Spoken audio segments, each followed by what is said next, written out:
Alam mo ba na ang pinakamahabang ahas sa buong mundo ay matatapuan dito sa Pilipinas? Ano nga ba ang sawa?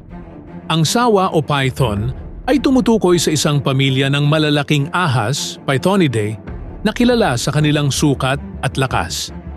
Makamandag ba ito? Ang mga sawa ay hindi makamandag, non-venomous. Hindi sila nagtataglay ng lason. Sa halip, ang ginagamit nilang paraan para manghuli ng biktima ay ang paglilit, constriction. Yayakapin nila ng mahigpit ang biktima hanggang sa ito ay mamatay. Kadalasan ay dahil sa pagtigil ng puso, cardiac arrest. Saang lugar ba sila naninirahan? Makikita ang mga sawa sa iba't ibang bahagi ng Africa, Asia at Australia.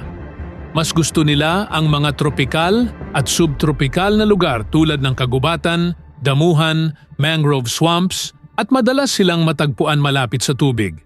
Sa Pilipinas, isa sa pinakakilala ay ang reticulated python, sawa. Ano ang pangunahing kinakain ng ahas na ito? Ang mga sawa ay carnivorous, kumakain ng karne. Ang kanilang diet ay binubuo ng mga hayop na naaabot ng kanilang laki, tulad ng mga daga, ibon, pusa, aso, baboy, at tusa. Nilulunok nila ng buo ang kanilang biktima. Ito na ba ang pinakamahabang ahas sa buong mundo? Oo. Ang reticulated python, Malayo-python reticulatus, ay kinikilala bilang pinakamahabang ahas sa mundo na umaabot sa haba na higit sa 7 metro. Gayunpaman, tandaan na ang green anaconda na matatagpuan sa South America naman ang itinuturing na pinakamabigat o pinakamalaking ahas batay sa timbang masa. Delikado ba sila sa tao? Maaaring delikado ang malalaking sawa. Bagamat hindi sila makamandag, mayroon silang sapat na lakas para lingkisin ng mahigpit at mapatay ang isang tao.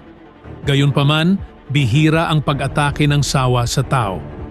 Karaniwan nilang iniiwasan ng tao at umaatake lamang kung sila ay naistorbo o nagambala.